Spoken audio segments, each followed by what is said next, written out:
पहलगाम से खानाबल तक 100 किलोमीटर है। हम दिन ब दिन बिगड़ते ही जा रहे हैं, न कि करीब किसी चीज़ के हमसे कुछ होता ही नहीं है। बाप अपने बच्चों के सामने सिगरेट पीते हैं, कैसे इम्पैक्ट पड़ेगा बच्चे पे?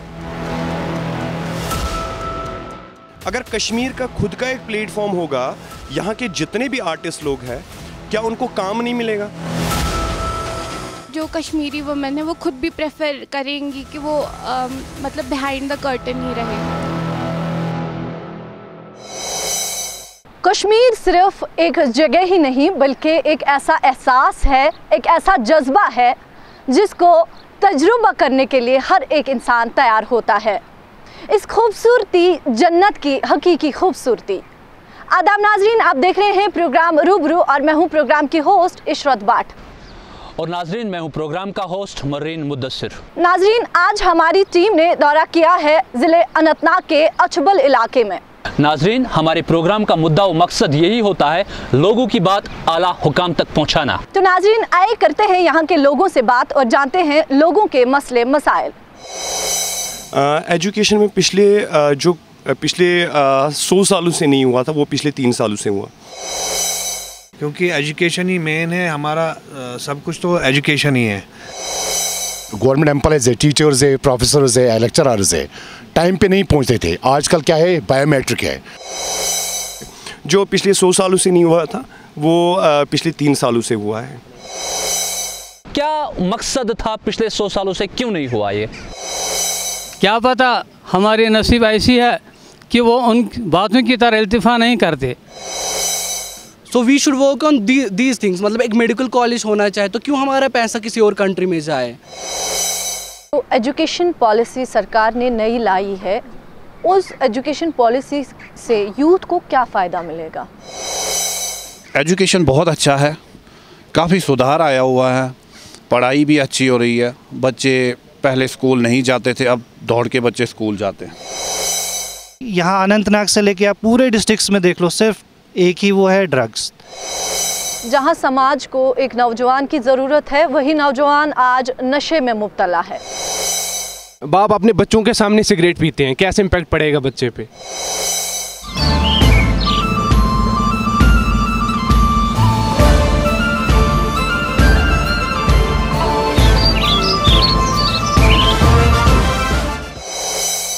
एज ए सोशल एक्टिविस्ट आपका क्या हक बनता है इन ड्रग एडिक्ट्स को रुकाने का? जहाँ तक मैंने अपना एक्सपीरियंस किया है, मैंने इस चीज़ पे थोड़ा सा काम भी किया है, ये जो ड्रग्स वगैरह है, तो इस पे मैंने कुछ कैंपेन्स भी चलाए हैं, तो अभी चल भी रहा है।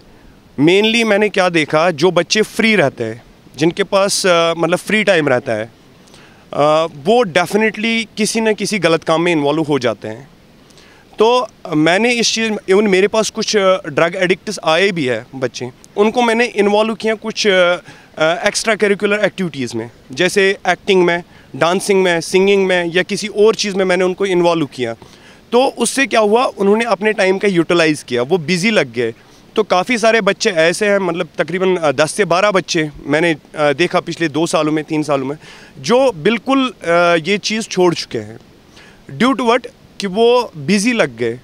तो सबसे इम्पॉर्टेंट चीज़ जो मैं देख रहा हूँ, जो मैंने देखा अपनी तरीके से, वो ये है कि जिनके पास फ्री टाइम हो, वो फ्री टाइम में फिर क्या होता है, उनका मेंटल फ्रस्ट्रेशन आ जाता है, तो वो डिस्टर्ब होके कोई ना कोई गलत काम कर लेते हैं। तो मेरी सजेशन ये है, मैं ये नहीं बोलूँगा नशा कैसे करते हैं, क्या करते हैं, क्यों करते हैं, कहाँ से करते हैं, ये सारी चीज़ें मुझे डिस्कस करने की ज़रूरत नहीं है।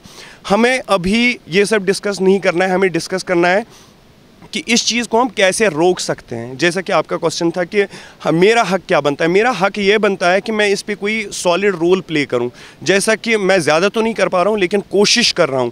जैसे हमारा ऑनलाइन एंड ऑफलाइन दोनों काउंसलिंग क्लासेस चल रहे हैं इस चीज़ पे, तो ऑफलाइन पे भी हम काउंसलिंग कर रहे हैं बच्चों की, और ऑनलाइन पे भी हमारे काउंसलिंग क्लासेस चलते हैं पर्सनैलिटी डेवलपमेंट वगैरह के। हमारा यूथ ख़राब क्यों हो रहा है, इस पे ध्यान दें। जो ड्रग्स बेचते हैं उनको उठा के अंदर बंद कर दें, उनको ना छोड़ें। क्योंकि हम देखते हैं, एक दिन हम न्यूज़ पे देखते हैं फलाना बंदा पकड़ा गया, वो अंदर है, बीच में 15 दिन 20 दिन हो जाते हैं, हम उसको फिर से बाहर देखते हैं। एक बार उनको कड़ी सज़ा मिले ऐसी सज़ा मिले जिससे वो उबर ना पाएँ, जिससे वो बाहर ना निकल पाएँ। ये सवाल सब लोगों के लिए है, क्या सिनेमा के आने से ड्रग्स में कोई तब्दीली आएगी? Cinema, it will definitely serve its purpose by serving as a fourth pillar of the democracy, because in case you have certain issues which you can address through the cinema. You have history related movies, you have a good number of movies that depict the social issues, and good number of movies that get nominated to the Oscars. So in that sense, cinema will play its part, and in the second sense, it will generate definitely the employment. Because there is good, we have a good talent here out in the Kashmir. Our good number of boys, they are getting into the Bollywood right now. So in that sense, it will generate an employment. And plus, I guess cinema, it's a very part of our, freedom of speech and expression, to develop that creativity and to have the sense of that freedom of speech and expression. I guess cinema is a very constituent part of that. Cinema मैं इसको इस angle से बताना चाहूँगा, अगर हम कश्मीर में जैसे बॉलीवुड है, पॉलीवुड है, टॉलीवुड है, जॉलीवुड है, OTT प्लेटफॉर्म्स हैं, वैसे कश्मीर का खुद का एक प्लेटफॉर्म क्यों नहीं हो सकता? अगर कश्मीर का खुद का एक प्लेटफॉर्म होगा, यहाँ के जितने भी आर्टिस्ट लोग हैं, क्या उनको काम नहीं मिलेगा? जैसे बॉलीवुड से अर्न हो रहा है, पॉलीवुड से अर्न हो रहा है, टॉलीवुड से अर्न हो रहा है, या किसी और जगह से अर्न हो रहा है, वैसे कश्मीर का भी अपना एक सोर्स बन सकता है वो, और कश्मीर के आर्टिस्टों को भी वो अपना एक सोर्स बन सकता है। हम सिनेमा को इस तरीके से भी ले सकते हैं। तो why not we will make our movies, हम कश्मीर में अपनी मूवीज़, अपनी सीरियल्स या अपनी शॉर्ट मूवीज़ क्यों नहीं बना सकते? तो उसी चीज़ को रिप्रेजेंट करेंगे, उसी चीज़ को सिनेमाइज़ करेंगे। तो मेरा यही कहना, यही सुझाव है। बाकी सिनेमा अगर उस तरीके से होगा, that is the better thing for the Kashmir, and उससे काफ़ी डेवलपमेंट होगी, और उससे हमारे जितने भी आर्टिस्ट हैं वो बिल्कुल एक अच्छे ट्रैक, अच्छे प्लेटफॉर्म को पकड़ लेंगे। तो मेरी रिक्वेस्ट है LG एडमिनिस्ट्रेशन से कि जो यहाँ के आर्टिस्ट हैं, जिनका इसमें है कोई इसमें इस लाइन में जो काम कर रहे हैं, उनको उसमें मौका दिया जाए। कोई रोल होता है, कहीं पे कोई काम होती है, उसमें उनको मौका दिया जाए। क्योंकि अगर आप बाहर से ही लाओगे, अगर हमारी शूटिंग यहाँ पे हुई है, कश्मीर में शूटिंग हो रही है, तो यहाँ की जो आपको पता है, यहाँ का जो नज़ारा है, यहाँ के जो नेचर है, उसी पे वो आते हैं कि यहाँ पे ये है खूबसूरती है, खूबसूरती का वो फ़ायदा उठाते हैं कि हम चाहते हैं कि वो आए, हम वेलकम करते हैं। पिछले 2 साल 3 सालों से वो आए हैं, यहाँ पे शूटिंग कर रहे हैं, क्योंकि आपको पता है हालात ख़राब थे बहुत सालों से। तो अब हम वेलकम कर रहे हैं गवर्नमेंट डिसीजन के कि उन्होंने यहाँ पे लाए हैं एक्टर्स को, बॉलीवुड को लाया है। हम चाहते हैं कि जिनमें वो उस लाइन में जो वो काम कर रहे हैं, जिनमें वो टैलेंट है, उनको भी उसमें मौका दिया जाए, बाहर से ही लोगों को ना लाया जाए। क्योंकि यहाँ के जो चाहे नए जवान, जो नए नौजवान हैं, नए यूथ जो हैं, वो चाहते हैं कि हमें प्लेटफार्म मिले। अगर वो फिल्म शूटिंग करने के लिए आते हैं, उनको उसमें मौका दिया जाए, कोई रोल हो, कोई काम हो। मैं अपनी बात कहूँगा, पहले मैं एज ए गेस्ट जाता था बहुत सारे प्रोग्राम में जो श्रीनगर में होते थे, फेस्टिवल्स भी होते थे। तो उसके बाद 2021 अक्टूबर की बात है, मैंने बात की कि हमारे साउथ कश्मीर में कोई प्लेटफार्म नहीं है। हमारा साउथ कश्मीर में बहुत टैलेंट है, किसी डिस्ट्रिक्ट में उतना टैलेंट नहीं है जितना हमारे साउथ कश्मीर में है। तो हमने एक स्टार्ट लिया यहाँ पे अच्छा बल मुगल गार्डन में, 2 नवंबर से हमने स्टार्ट किया एक अच्छा बल ओपन माइक के नाम पे। टैलेंट है, वो टैलेंट की बात कर रहा हूँ मैं। टैलेंट है हमारे बच्चों में, ये नहीं कि सिर्फ मुंबई का टैलेंट करेगा कि बॉलीवुड में काम करेगा। बहुत सारे यहाँ पे हैं कश्मीर में जो बॉलीवुड में काम करते हैं। आपने यहाँ पे बजरंगी भाईजान तो फिल्म देखी होगी, उसमें जो मतलब कि जो बच्ची है, क्या नाम है उसका नाम क्या था, मुनी की माँ वो कश्मीरी है, उसका जो फादर है मामा वो भी कश्मीरी है। बहुत सारे हैं, हमारे इकबाल खान है जो एक्टर है, वो हमारे यहाँ पे लोकल ही है, रणबीरपुरा मटन से, वो भी एक एक्टर है फिल्म इंडस्ट्री में। इसी तरह हमारे साउथ कश्मीर में बहुत टैलेंट है। तो मेरी रिक्वेस्ट रहेगी आगे एडमिनिस्ट्रेशन से, जितनी भी एडमिनिस्ट्रेशन है जो बॉलीवुड यहाँ पे आ रहा है, उनमें मौका दिया जाए। हमारे जो यूथ है, यंग टैलेंटेड है, म्यूजिशियंस भी है, हमारे पास इतने म्यूजिशियंस है, मानो कि उनका मतलब कि जो म्यूजिशियन रिलेटेड उनके कमाल के है। तो मैं चाहता हूँ कि उनको मौका दिया जाए। मेरा एक मतलब शौक़ है आर्चरी करने का, लेकिन वल्लाह आज तक मैं डरा हूँ। मुझे बनाना भी आता है, मैंने सीखा है वो बो एंड एरो बनाना, लेकिन डर रहा हूँ अगर मैं बनाऊँगा तो दूसरे दिन मैं जेल में होऊंगा। क्यों? उस आर्ट को यहाँ एक्सपोजर नहीं मिलता। यहाँ आर्ट को एक्सपोजर मिलेगा सिर्फ डांस और सिंगिंग को। अगर आपको आर्ट ही चाहिए, अगर आपको कश्मीरी आर्टिस्ट चाहिए, सपोर्ट्समैन चाहिए, कश्मीर को डेवलप करना है, तो उन आर्टिस्ट को भी देखिए ना, उन सपोर्ट्समैन को देखिए जो डांसिंग और म्यूज़िक के अलावा भी कुछ करना चाहते हैं। उनके लिए कोई बात ही नहीं करता। आप देखिए, अगर आप सोशल मीडिया पे देखेंगे तो बहुत सारे प्रोग्राम्स मिलेंगे जहाँ पर डांसिंग है, सिंगिंग है और है। कोई ऐसा नहीं मिलेगा जहाँ पर कोई कश्मीरी भाई ये आर्चरी कर रहा है। आपने देखा है सर? जो घर वाले होते हैं हमारे, वो हमसे कभी नहीं पूछते कि हमारी क्या इच्छा, हम क्या बनना चाहते हैं। जब आप हमारे सर पे वो चीज़ थोपोगे पहले से ही जो जिसमें हमें इंटरेस्ट नहीं है, ऑब्वियसली उससे अनएम्प्लॉयमेंट होगी। हम एग्ज़ाम्स में रट्टा मारने की कोशिश करेंगे, दिलचस्पी से पढ़ेंगे नहीं। हर कोई यहाँ पे इंजीनियर डॉक्टर तो नहीं बनेगा, हर कोई यहाँ पे एक्टर नहीं बनना चाहता। हर किसी के अंदर टैलेंट नहीं होता वो डांस करे, हर किसी के अंदर ये नहीं होता कि वो लिरिक्स लिखे, वो एक्टिंग ही करे। इनका सवाल था कि आर्चरी में मतलब ये वो सब चीज़ें करना चाहता है, ओलंपिक्स क्यों नहीं है? भाई तुम लोग सामने तो आओ, तभी तो गवर्नमेंट को दिखोगे। पहले आप घर पे छुपो, आप घर में दिमाग में सोच रहे हो कि you have to do something, but आप दिख ही नहीं रहे हो किसी को।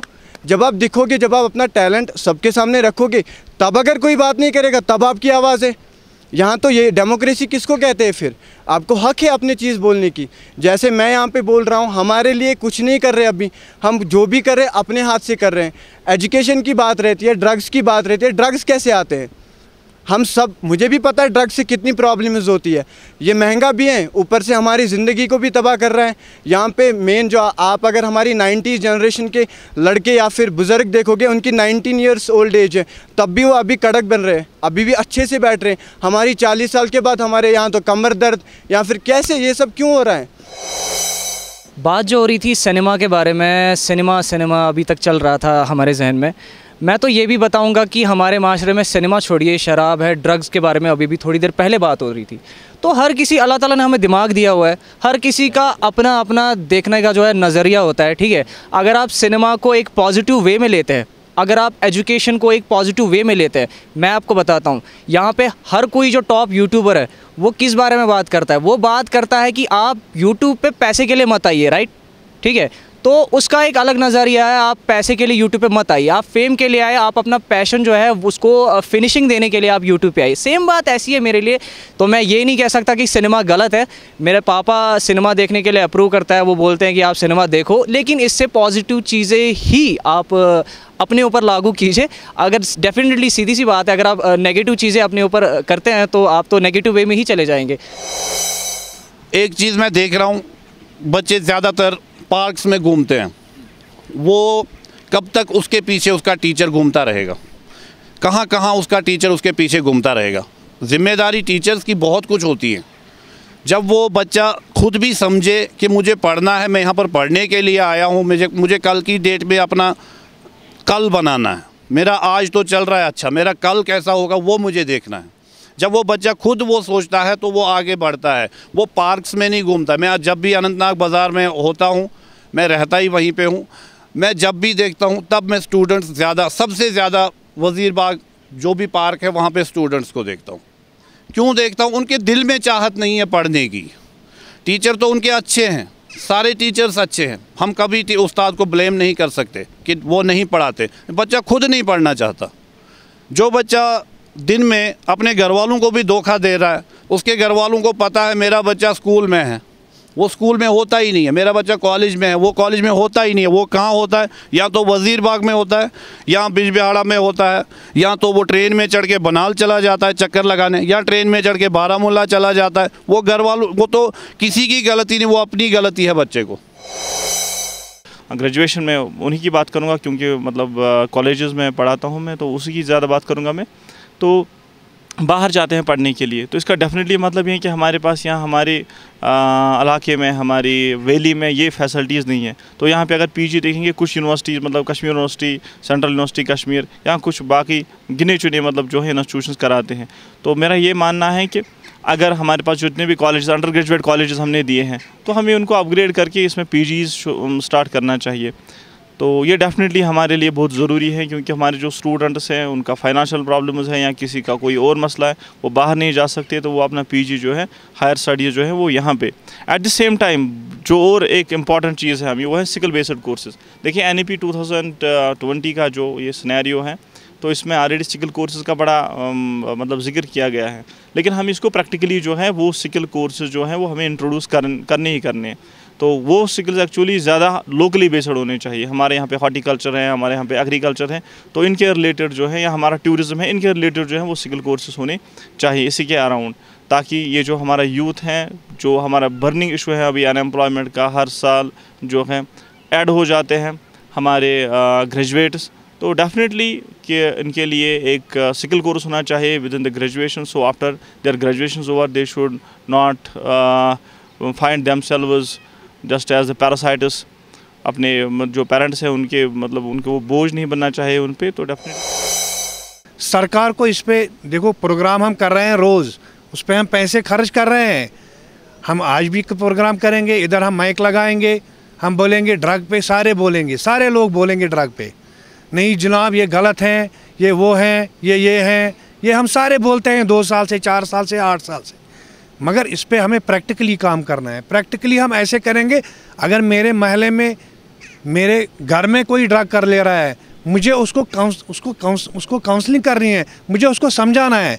मेरा वो भाई है, अगर मेरे महल्ले में है, मेरे विलेज में है, मेरे टाउन में है, मेरा भाई है वो, मुझे उसको समझाना है। और उसके बाद सरकार की जिम्मेदारी है कि वो इंफ्रास्ट्रक्चर दे। इंफ्रास्ट्रक्चर का मसला ये है कि रिहैब सेंटर हमें चाहिए। यहाँ पे एक जम्मू कश्मीर पुलिस का रिहैब सेंटर है अनंतनाग में, पिछले 5-10 सालों से उन्होंने बहुत लड़के ठीक किए हैं। मैं देख रहा हूँ बहुत से लड़के हैं जो ठीक हुए हैं।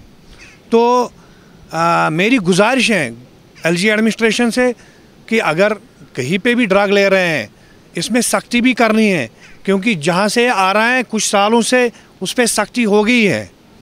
क्योंकि हमें पता है, सब लोगों को पता है ये कहाँ से आ रहा था, ड्रग कहाँ से आ रहा था, यहाँ पे क्यों यहाँ पे बेचा जा रहा था। मगर अब कुछ सालों से आप देख रहे हैं पुलिस ने बहुत अच्छा काम किया है। जो गवर्नमेंट ने एक प्रोग्राम चलाया था नशा मुक्त भारत अभियान, हमें ज़्यादा से ज़्यादा एक्स्ट्रा करिकुलर एक्टिविटीज़ की तरफ जोर देना है। और जहाँ तक ड्रग एडिक्शन की प्रॉब्लम है, ये सप्लाई और डिमांड और ड्रग पेडलर्स, उनके लिए भी ज़्यादा से ज़्यादा स्ट्रिक्ट जो रूल्स है वो इम्प्लीमेंट करने हैं। और सोशल जो परसेप्शन है, we must realise that a drug addict is not a criminal, he is a victim. तो ये माइंडसेट चेंज करने की ज़रूरत है। जानना चाहूँगी, इन 3 सालों में जो ड्रग पेडलर्स हैं इनका खात्मा हो रहा है? क्योंकि लगातार आप देख रहे हैं सोशल मीडिया पे आज कल किसी न किसी ड्रग पेडलर को पकड़ते हैं। क्या लगता है आपको? जी मैम, कार्रवाई में तो बिल्कुल मैं ये कहूँगा कि इंक्रीज़ हुई है जो पुलिस की कार्रवाई, लेकिन अगर आप जो हॉस्पिटल से हमारी रिपोर्ट्स आते हैं, दे सजेस्ट समथिंग एल्स। वहाँ पर दिन ब दिन ड्रग एडिक्ट्स की तादाद बढ़ रही है। डेफिनेटली पुलिस अपना, हम नहीं ये नहीं कहेंगे कि पुलिस पूरी तरीके से सो रही है, they are playing their part, but दूसरी तरफ से there is an alarming increase in the number of drug addicts in the valley. So it should not be exclusively limited to police. The problem should be dealt in educational institutions, and most important, we should change our perception. We look at this, we must realize at the end of the day that it is a drug addict is a victim, he is not a criminal, he or she is not a criminal. कुछ ऐसी भी families हैं या कुछ ऐसे भी बच्चे हैं जो सामने आना चाहते हैं, जो इन्वॉल्वड है लेकिन सामने आना चाहते हैं। क्यों नहीं आ सकते हैं? क्योंकि चलो पुलिस में नाम आ जाएगा, कैरेक्टर ख़राब होगा, नाम ख़राब हो जाएगा। वो किसी सिविल जगह पे जाना चाहते हैं। वही कंपेन मैंने स्टार्ट किया और मेरे पास कुछ बच्चे आ भी गए हैं। तो हमारी कोशिश यही रहेगी कि आगे भी हम इस चीज़ पे काम करें। नो डाउट हमें डिफेंस की तरफ से भी इस चीज़ पे सपोर्ट मिल रहा है कि हाँ आप ये चीज़ चलाइए, ये कंपेन चलाइए। तो मैं ईज़िली ये कंपेन अभी चला रहा हूँ। हाँ, मेरी यही कोशिश है कि हम कोशिश करें कि उन बच्चों को किसी चीज़ में बिज़ी रखें ताकि ये चीज़ हम रोक सकें। क्योंकि हम उन एक्टिविटीज़ में अपने आप को घोंस रहे हैं जिनसे हमारा कभी राब्ता ही नहीं था। वो बना कैसे?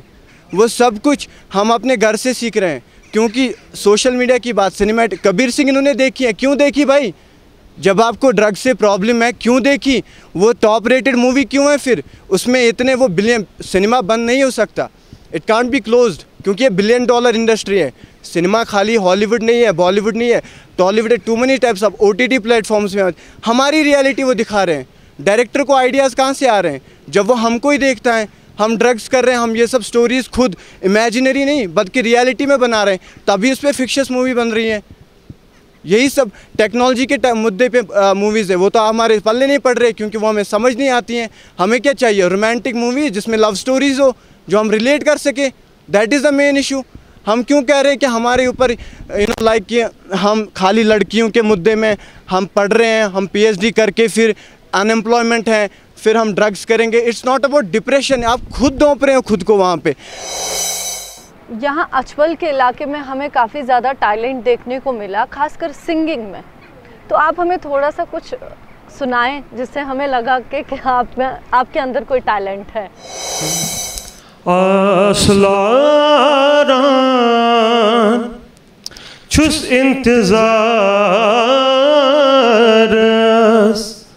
दीदारस प्यारान छुस आसलारान छुस इंतज़ारस दीदारस प्यारान छुस चान बर्तल आमुद सवली चान दर कान गो खली करत नजरा लोल बेमारस दीदारस प्यारान छुस आसलारान छुस इंतज़ारस दीदारस प्यारान छुस। बड़ी नाजुक है ये मंजिल, मोहब्बत का सफ़र है। बड़ी नाजुक है ये मंजिल, मोहब्बत का सफ़र है। धड़क आहिस्ता से ऐ दिल, धड़क आहिस्ता से ऐ दिल, मोहब्बत का सफ़र है। बड़ी नाजुक है ये मंजिल, मोहब्बत का सफ़र है।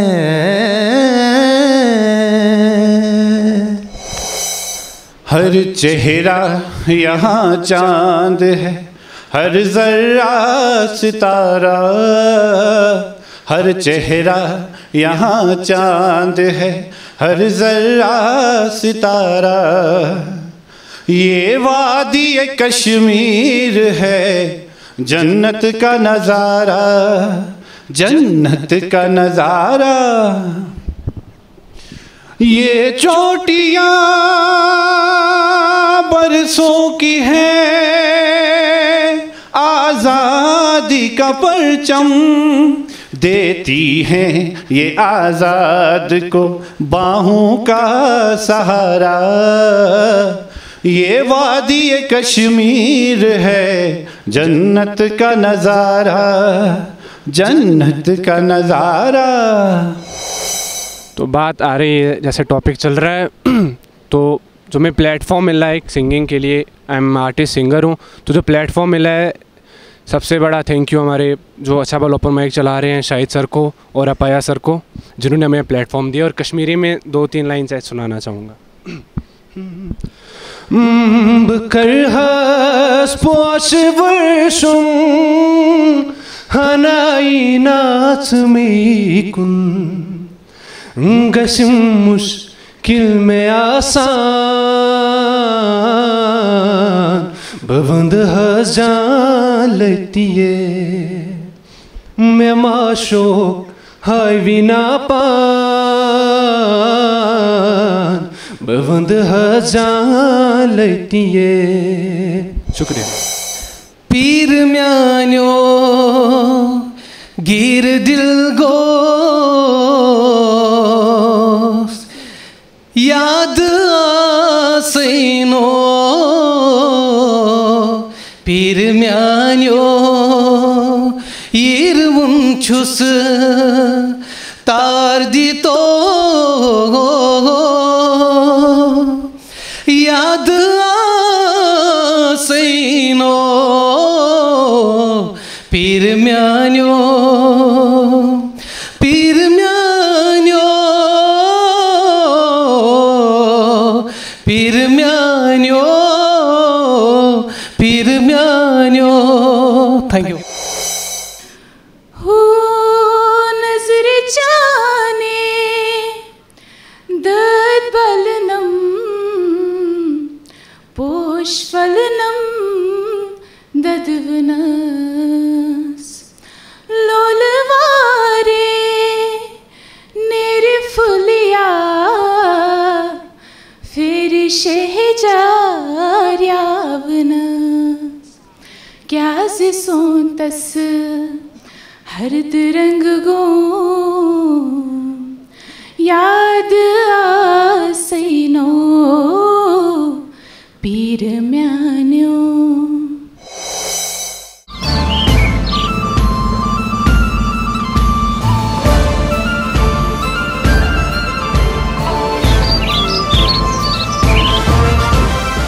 नाजरीन, हमारे प्रोग्राम का वक्त यहीं पे ख़त्म होने को आ रहा है। नाजरीन, अगर आप चाहते हैं कि हमारी टीम आपके इलाके में आए और लोगों के मसले मसाइल आला हुकाम तक पहुंचाए, तो हमारे टीवी पे दिए गए स्क्रीन पे हमारे सोशल मीडिया से आप हमारे साथ रब्ता कर सकते हैं। इस वक्त दीजिए अपने मेज़बान मरीन मुद्दसिर और इशरत बाट को इजाज़त। अल्लाह हाफ़िज़।